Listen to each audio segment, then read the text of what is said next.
Welcome to another edition of the Bleav It Steelers show. I'm Mark Bergin, joined as always by my guy, two-time Super Bowl champion and Pittsburgh Steelers scout, Ike Taylor. IT, it's been too many moons since I've seen your face. Good morning and happy Tuesday. Man, it's been a lot of moons, so that means it's been a lot of nights, but we back in action though the daylight. I love it. Ike, let's get right into this because we have a lot to discuss here on today's pod.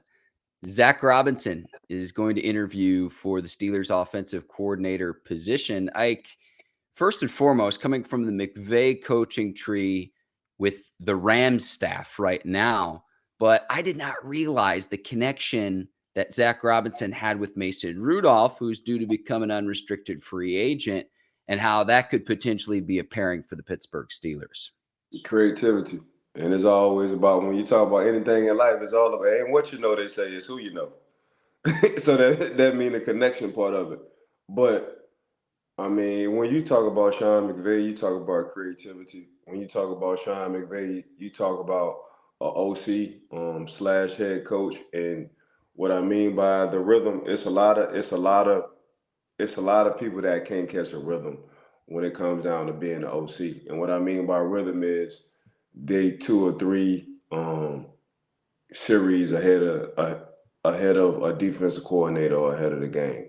And when I think about Sean McVay, we always call Sean McVay, talking on our show, Mark, a beautiful mind, because he's always a series or 2 ahead of what he thinks the defensive coordinator wants to do, or a series or 2 on how he wants to manipulate a defense, or a series or 2 on understanding who has the hot hand on his offense that game. And that's rare to find, So when I look at a series, I look at a pitcher closing. You got a pitcher who's in baseball, man, it comes down to it. He gets in that zone and he already knows what the batter's like and how the batter's been going throughout the course of the game. So he knows the exact pitch to close the game out. When I look at somebody in a rhythm, I look at a quarterback. Whether it's off script or whether it's on script, he gets that 3rd foot back, that 4th foot back, he's letting it go because he's in the matrix and he sees exactly what the defense is doing off of a pre-snap read. When I look at a series, I look at a Sean McVay. When I think of a Zac Robinson, I think of a Sean McVay as not necessarily his dad, but he's been coached by a person when it comes down to the offensive side, a beautiful mind. So yeah, Zac Robinson, when I think of, that coaching tree, when it comes from Sean McVay, I just think of creativity and a beautiful mind. And you just put the, cherry on top of the cake when you said Mason Rudolph. If it wasn't for Mason Rudolph the last 3-4 games on the way he played, Pittsburgh wouldn't have been in a position to be in the playoffs. So, and we just said it starting off with the show. It ain't what you know, it's who you know. Yeah, so Zac Robinson, the passing coordinator for the Rams, actually trained Rudolph ahead of the NFL draft and trained him in advance of the draft. Robinson, also a quarterback back in the day for Oklahoma State. So there are connections there between Rudolph and Robinson. And you mentioned the McVay coaching tree, and this was one of my big criticisms of the Canada offense, Ike, was wasted motion or motion where you're not getting the ball to the motion man other than end rounds. And that's something that we've seen the Rams consistently do. And I look at mismatches and getting receivers open consistently. It's getting Cooper Kupp open consistently when everyone knows that it's coming in the Super Bowl 2 years ago. Right, and then this past season with Puka Nacua as well, I Bleav a 5th round pick and had one of the most productive seasons we've ever seen from a rookie receiver in the history of the league. I mean, Sean, when it comes down to a receiver, you need to call him the receiver whisperer. Because nobody thought Cooper Kupp would be Cooper Kupp. Puka Luka Nacua, nobody thought he would be hold on. Did I say it right? I think you're getting Puka Nacua and Luka Doncic mixed up, Mike. But yes. Puka Nacua. I'm sorry. Nobody thought Puka Nacua. Puka Nacua. And to our listeners and viewers, have mercy on Ike Taylor. Have mercy on Ike. No, have more than mercy. Have some grace with me. Nobody thought Puka, Lacour. Nakua with an N, there. Nakua. I'm sorry. Why I keep saying I'm thinking about You're Lacour. thinking of Luca and hoops. Yeah.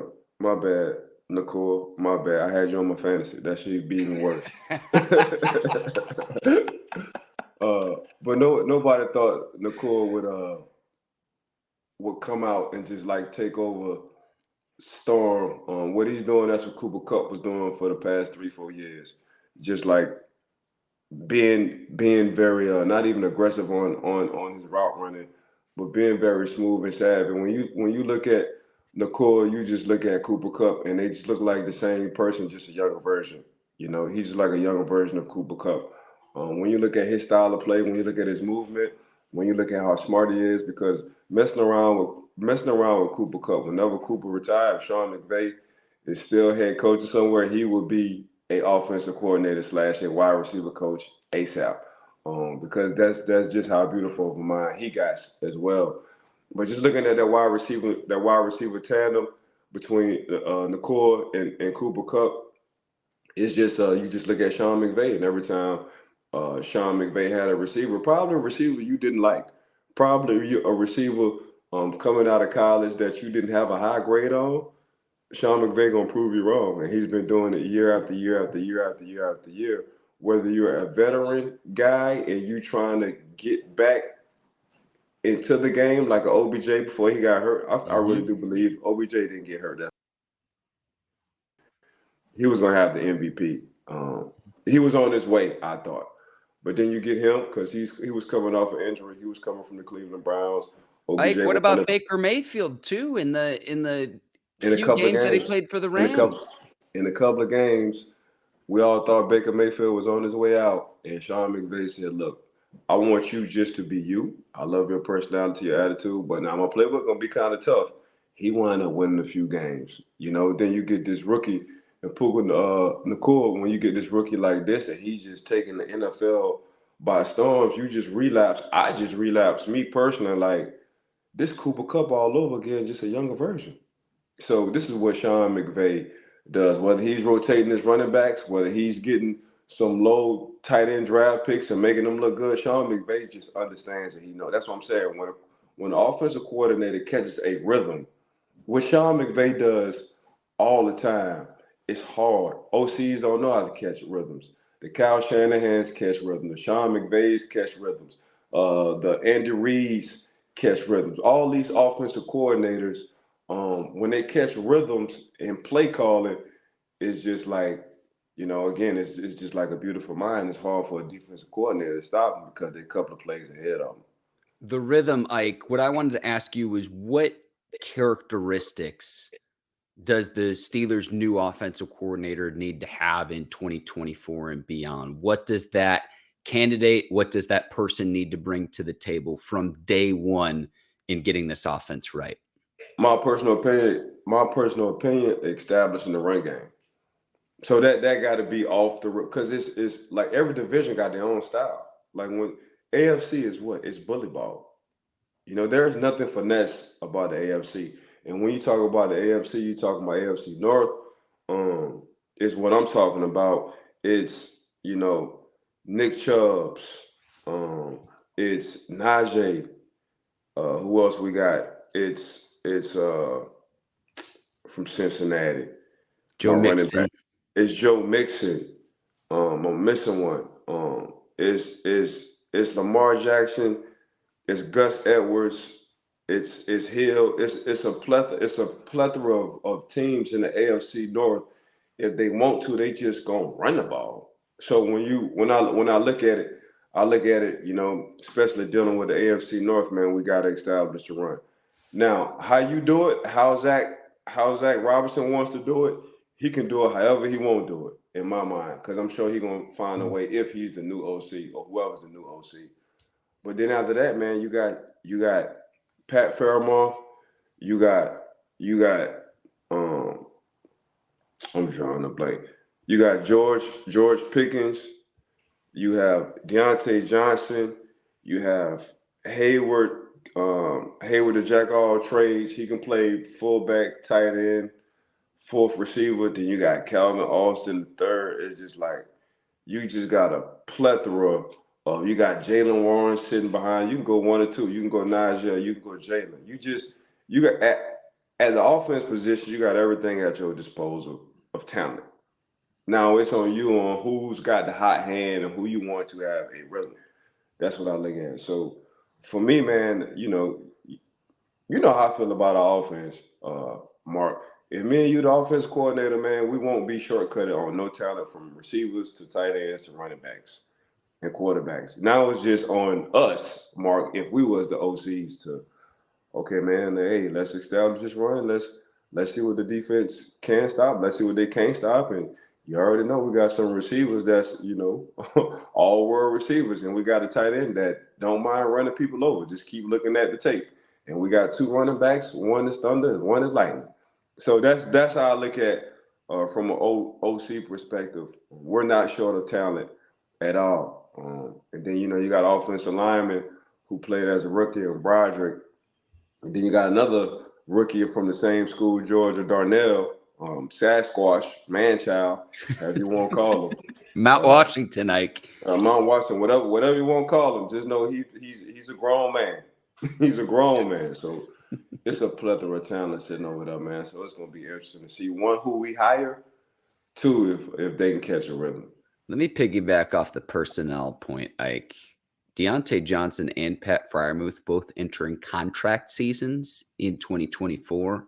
I expect a high level of production from both players. Now I'd like to see an OC remember that Pat Freiermuth is on the roster. I know Freiermuth has battled injuries. They did not target him nearly enough. And the only game where, to me, it was a priority was in the very first game after they had fired Matt Canada against Cincinnati, where Freiermuth absolutely went off and played in what my opinion was his best game as a Steeler. That's something I would like to see this year, is consistently get him the football, because he's very good at making plays. A mismatch for linebackers, a size discrepancy against defensive backs. I want to say one other thing too, Ike, when you mention establishing the run, because we'll mention a few other names here in the Steelers OC search, but Eric Bienemy is inevitably going to be one of them. His future in Washington is unclear because the Commanders fired Ron Rivera. They're going to have a new general manager. They're bringing in new ownership. Bob Myers is coming over from the Golden State Warriors. Eric Bienemy this past season, the Commanders passed the ball more than any other team in football, 37 pass attempts per game, trying to get it right with Sam Howell. So if you bring in an Eric Bienemy, he's going to have to change his style a little bit to adapt specifically to the Steelers personnel. Yeah. Oh, right. I mean, I know EB personally. So, for me, I know EB played running back. Right. Right. So when you hit me with these stats, I'm like, dang, EB hit me up on the jack, bro. Let's talk about establishing run first before the passing. But that's just what it is. I'm sure EB will, if EB was to be a Steelers OC, he will have to adjust. He will adjust. He has no problem with that, and deep down in my heart. So we shall see. But yeah, Mark, I think you and I both agree. You coming to Pittsburgh, our first thing we need to do is establish a run in my mind. A few other names I want to mention, like Darrell Bevell out there, Alex Van Pelt, Pep Hamilton, Klint Kubiak as well. Shane Waldron off the board. He's going to be the next offense coordinator of the Chicago Bears. But this search, as we get more and more names of candidates the Steelers interviews, the names I listed are just, okay, who could potentially be the next guy? Mike Tomlin says this last week, though. It's coming from outside the organization, and it's coming from someone who has previous NFL coaching experience, preferably someone who has been a coordinator before. But this was music to my ears, because when the offense hasn't been right and the quarterback play hasn't been what it's needed to be, really in the last few years of Ben Roethlisberger's career, the Steelers need to figure out a way for their offense coordinator to raise the level of quarterback play, Ike, because I look at not just what the Steelers have done or haven't done. I look at the AFC as a whole with what was a gauntlet at the quarterback position, and what's even better than that we thought it was with the emergence of young players like a CJ Stroud this year. So they're not going anywhere. They're just going to continue to get better and better as they progress and get more experience, because not only is the quarterback position talented in the AFC, it's also very young in the AFC. Yeah, I mean, the NFL from this point on, when it comes down to young quarterbacks, they're in good hands for the next 20 years. That's Amen, just Ike. what it is. I mean, when you can look at it from the NFC, Jordan Love, this was his really official first year of being a starter and seeing what they took. If it wasn't for two missed drops on the defense, probably two of them to the house, they would have been playing an NFC divisional game against the San Francisco 49ers. And, it was just Lamar and the Baltimore Ravens time. But obviously, CJ Stroud and company, they just didn't hit on a few mishaps they should have hit on in that game. The game could have been all the way different. But when you just look at CJ and company, I'm talking about CJ Stroud sitting in the AFC, before you know it, if teams don't catch up and get their mind right, they're going to have to go through Houston. Because this young man ain't playing. He's special. Don't talk about a rookie that is out the window. He's playing way beyond his years.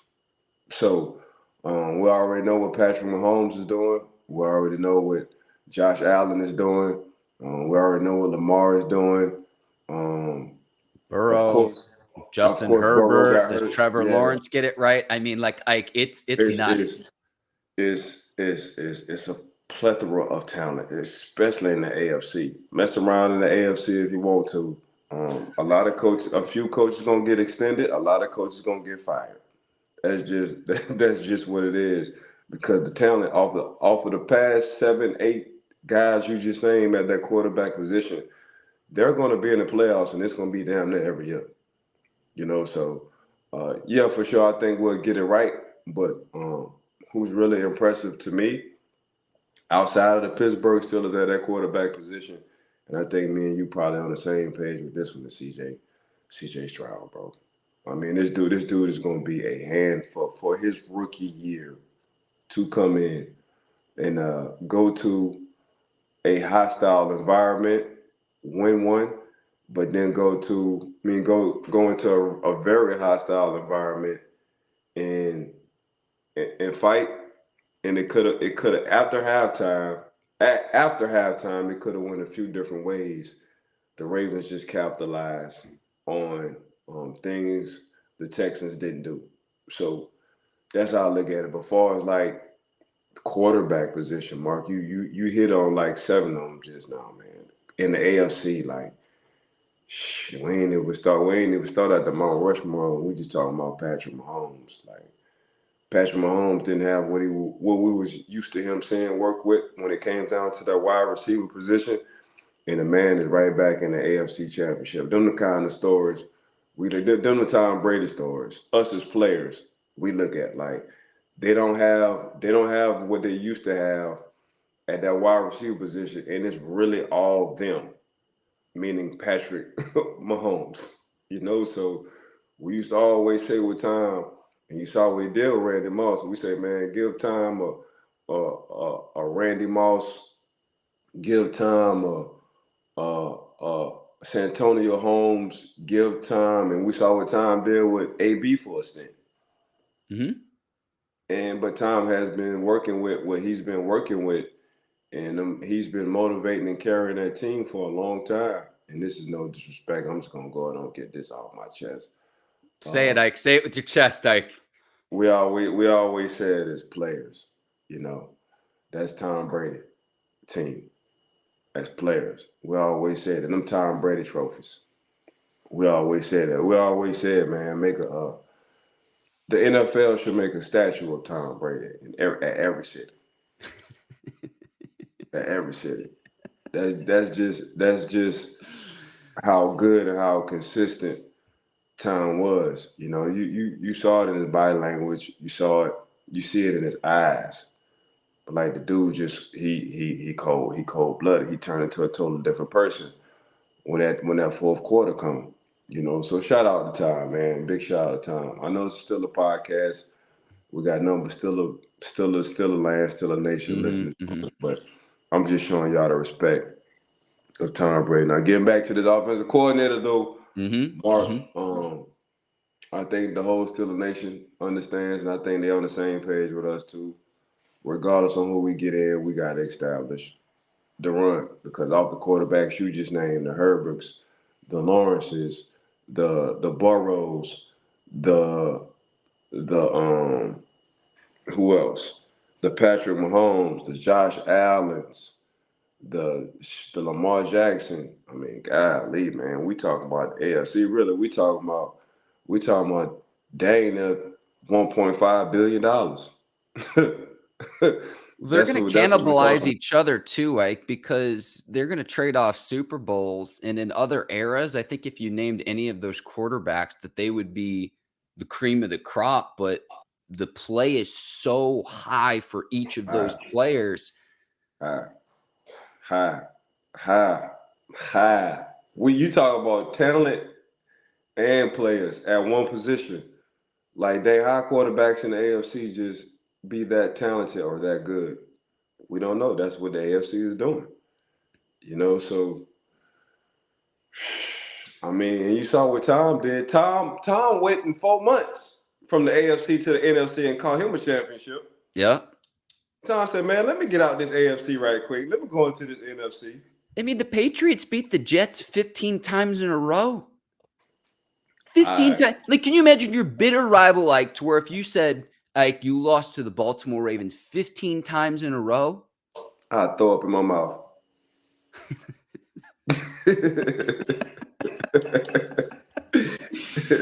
Oh, my gosh. But, like, the Steelers, the good thing, they're going to extend Mike Tomlin. Art Rooney said as such during the news conferences last week. It was the most candid I've seen Mike Tomlin in a media setting. And what I mean by that, Ike, is like speaking with reporters. Like, we've seen him this honest on podcasts when he was here on the Bleav in Steelers show and he's talking with you, former player, when he's gone on the pivot with Ryan Clark, when he's talked with Bryant McFadden.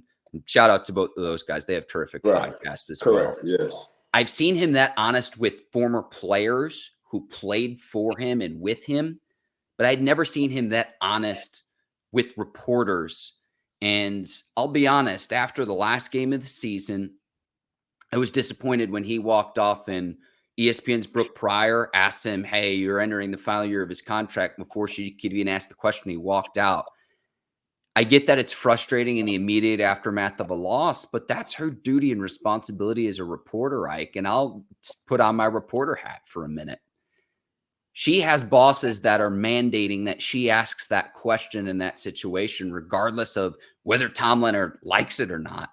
And he even says, hey, afterwards, I thought Tomlin handled it well when he spoke with reporters the following week, saying probably could have handled that better, but in the immediate aftermath of a playoff game, that's just not where my mind is. But I've seen other Mike Tomlin news conferences where he's usually very good. I've seen a few that are like, I don't know, things aren't going great right now. But it was the most honest I've seen him, and I thought he absolutely mastered it of what Pittsburgh needs to do in 2024 and beyond. And extending him is going to be a big part of that because you can then bring in the top talent and the best possible offensive coordinator to finally get this right. My concern is this. You were killing it with the killer bees, AB, Le'Veon Bell. Like, think back to when Randy Fichtner took over, right? And on paper, you had AB, Le'Veon Bell, Juju Smith-Schuster, Martavis Bryant. Hey, we're going to go light up the scoreboard. Everything unfolds to where really you're just down to Juju Smith-Schuster, James Conner, who couldn't stay healthy, with just how everything unfolded there. My concern is you get the offense right and the defense regresses back to what it was. And it's like you've never really bottomed out, but it's going to be a big season for a lot of players that are in contract seasons, Ike. And this roster is going to look very different come 2025 because contract season, let's just look up and down the roster right now. Okay, if you're going to pick up Najee's fifth-year option, which we'll talk about here in just a second, Pat Freiermuth, last year of his contract, Deontay Johnson, Dan Moore Jr., defensively, Cam Hayward, Patrick Peterson, DeMonte Casey. Like, there are a lot of key contributors, starters on this team right now to where 2 years from now, this roster is going to be very, very different? And can you get it right? Can you build off 10-7? And can you finally move closer to winning that 7th Lombardi and having playoff success and winning your first playoff game since January of 2017? Okay, so I'm gonna go all the way back. Mm-hmm. I'm gonna put my reporter hat on, right? All right. And this is what I dislike about the bad producers and the bad bosses at the top. Yeah. They don't understand, because they want to be the first. They want to be the first. With info, they looking for so many views and views and views and views and views and views. They're putting their employees at risk to not build relationships. So if Brooke, because Brooke Pryor has been on our show. Yep. If her boss wanted her at that time to ask Coach T that question, and her boss understood what it was, a good boss will understand. And Brooke probably would have been able to tell her boss, look, I don't think it's a good time. The temperature ain't right. I got ties with the Pittsburgh Steelers. I know the head guy who works along with Coach T, Bert, and I already informed Bert. I would like to be the first to ask Coach T about his contract situation whenever the time is right. Is that cool? And let me just interrupt you really quickly. Bert is the Steelers PR representative, just so our listeners and viewers know that. That's what good producers allow their employees. That's the flip side of that, though, Ike, and I hear what you're saying. But coaches cannot dictate what a reporter asks. And so you get the moment of Tomlin just walking off. Right. But you see what I'm saying? I'm saying, as a reporter, the more trust I can have from a player and a coach, the more information I'm gonna give you. That's all players and coaches are saying. If you come at me and you checking the temperature, and this is just if you see the temperature isn't high, because we as players and coaches would like for y'all to get in our shoes, and we're gonna put y'all in your shoes. So we're gonna ask you when you're having a bad day at work. You know, what's going on in your household. We're going to ask you if you're going through a divorce, why the heck you going through a divorce. It's just some of the questions we're going to ask you for you to understand how we feel.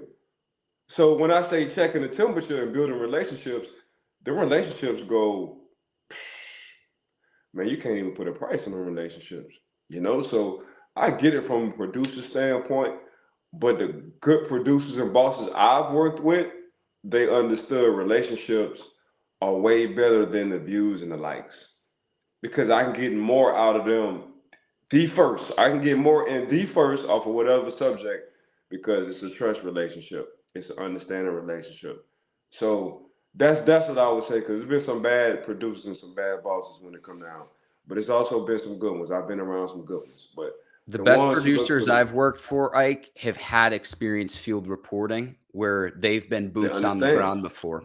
They understand. They understand checking the temperature. They understand they'll rather gain a long-term relationship with one of these players or these coaches and let the boss give them an earful the next day, and then get more stories out a top player or a coach to let their boss know, I did this because I'm on the field. I'm checking the temperature.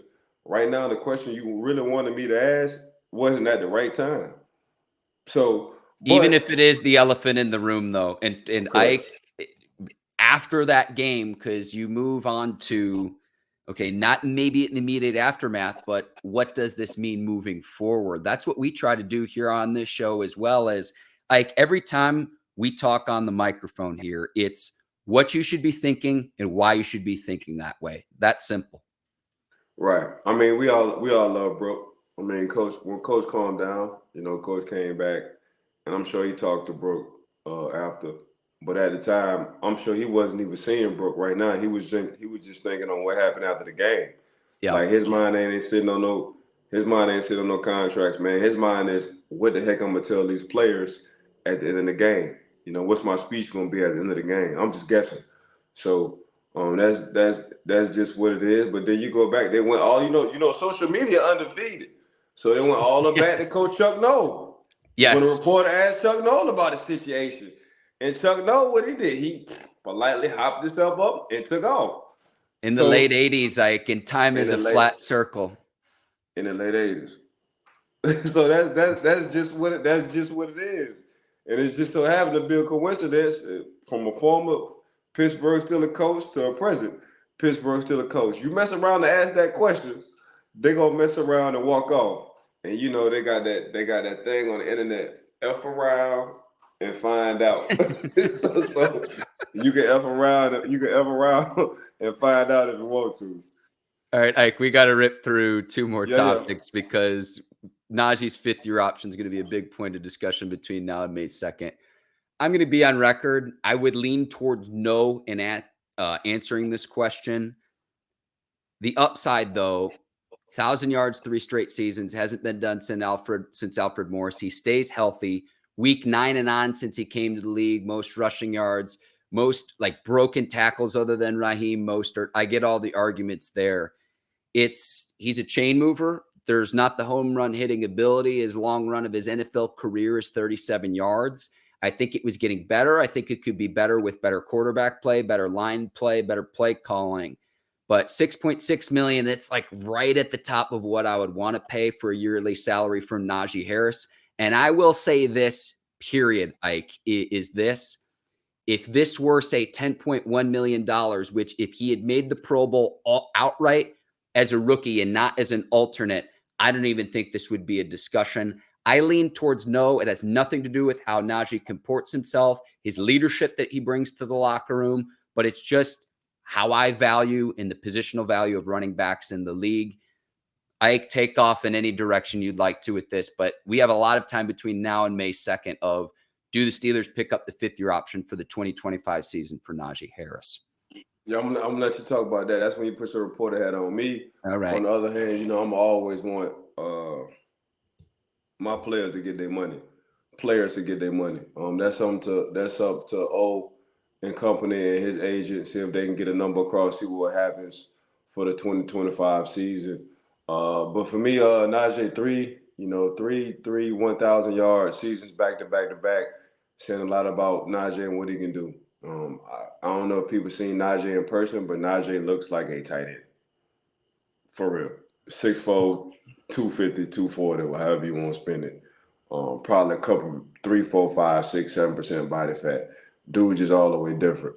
And no, I don't want a running back that hits home runs. I want a chain mover. Because if I get a running back, and I'm gonna go to CJ. I'm gonna go to Chris Johnson, CJ2K. I'm gonna go to Chris Johnson. Once Chris Johnson start running them 4.2s and he start running 4.4s, they say he's too slow. I'm gonna say it again. Once Chris Johnson stopped running 4.2s and started running 4.4s, they say he was too slow. So no, I don't want the home run hitters. Give me the Frank Gores all day when it comes down to the running backs. Frank Gore me all day. He's going to be a chain mover. He's going to be in the league 15, 16, 17 years. He's damn near going to be injury free. And I know one thing, I can get 4 or 5 yards from him every time if I scheme it up right. So, yeah, when you come into the league and you're called a home run hitter, as soon as you stop hitting them home runs, they say you ain't got it no more. So I'd rather give me the longest 37 yards out of Najee's career, and that be the longest for the next 15, 16 years. I'd take that all day. He's a chain mover. I know when we get down to that red zone, there's one person that's going to stop Najee, and that's Najee. So, yeah, the Christian McCaffreys, they don't come around too often. Even the Jamar Gibbs sitting over there in Detroit, he reminds me of what's my running back from New Orleans? Kamara? He reminds me of Alvin Kamara. Them three. Them Kamaras, them Gibbs, and them Christian McCaffreys, them guys don't come around too often. So them guys are just special. They're in their own little world when you want to talk about a running back position. Now, as far as the Nick Chubbs, the Najees, the Derrick Henrys, they in their own little world. We talking about a 240, 250 plus kind of guys. And yeah, Nick Chubbs here hit home runs, and yeah, Derrick Henry, he hit home runs, but schematically it's built around them. You know, the Nick Chubb, the offense is built around Nick Chubb. So Derrick Henry for the Tennessee Titans at the time, the offense is built around him. Right now, Najee just winging it, you know, and he's still able to hit, you know, the 1,000 yards his first 3 seasons of the NFL. So, you don't always want a player to get their money, Mark. You're going to always put your GM hat on, and you're going to describe why or why not. So I'll let you do that part of it, especially when it comes down to the Steelers. I got to stay out of it because that's above my pay grade. Respect that, Ike, with your position as a scout with the Steelers, and we'll see what Pittsburgh ends up doing. And if they do decide not to pick up the 5th-year option and Najee is entering a contract season, oh my Lord, the level of production in the 2024 season, Ike, psychologically, because we saw hints of it this past offseason when he was talking about the contracts running backs have gotten and how they're undervalued in this league when Saquon Barkley was trying to get his new deal with the Giants. And this is going to be a shrewd negotiation on both sides when that comes to fruition. I have zero doubts about that. Right. I mean, let's go to Super Bowl picks really quickly, and we'll wrap up here. AFC Championship, you got Chiefs and Ravens. NFC Championship, you've got 49ers and Lions. How do you see this playing out, and who do you like to win the Super Bowl now that we're down to 4? Man, I ain't gonna really say who I like. I think the Ravens gonna come out with this one. I think it's just Lamar time. I think Lamar locker room is different. It's a lot of veteran guys sitting in a locker room, especially from the offensive side and in the wide receiver position. I think Zay Flowers is really a huge hit when it comes down to one-on-ones and getting open. We talked about this guy, Mark Andrews. Mark Andrews is a all-pro tight end. But we talk about likely coming out of the draft from Coastal Carolina 3 years ago, Mark, and you seeing how likely it's getting liked in that offense with the Baltimore Ravens. He's different. He's special. And, Lamar just be Lamar when he needs to be Lamar. Lamar doesn't need to be Lamar every snap back in the day. So now he's able to pick and choose. Now the offensive coordinator is able to pick and choose when they want to use his feet. And now it becomes 11 on 11. And we all know 11 on 11 football, there's no linebacker, there is no corner, there is no safety, there is no defensive end, there is no defensive tackle. When Lamar wants to pick up yards and be Lamar and play backyard football, ain't nobody gonna stop him. So it's just now they get the Ravens get to pick and choose when they want Lamar to do that because of the offensive weapons they have around him. Now, so I'm gonna go with the Ravens against the Kansas City Chiefs. No disrespect to Patrick Mahomes, I just think it's the Ravens' time. On the NFC side, that matchup, as much as I love San Fran, Fred Warner and company, Christian McCaffrey and company, Trent and company, Deebo Samuels. If he plays like with Deebo, he's 50-50 at the time of this recording. We'll see. Yeah, if he plays, just that personality, that attitude, Jared Goff been to a Super Bowl. But I don't think Jared Goff ever had that kind of love in the locker room for him. So it's Jared Goff's team. Everything is running through that. And I think it's just time for the Detroit Lions. I think the Detroit Lions getting Gardner Johnson in the secondary. He got the personality in the secondary. I think Philly understand every time you want to get something that looks better, ain't better, because you done had you something good sitting over there. So we see what Philly's secondary doing. We seeing what the Detroit Lions secondary doing. Having attitude and making plays. Amon, you want to talk about a story as being a wide receiver. He still has in his head what pick he was as a wide receiver coming out of college and what he was in the draft. And he got that Tom Brady mentality with a chip on his shoulder. And there you go on the wide receiver side. We all know what they got when it comes down to the running back position. They got a two-headed monster at that running back position. And we're not even going to talk about a rookie position. Laporta You know, he's for some reason, and me and my cousin been talking about this all playoffs. I said it's tight end seasons.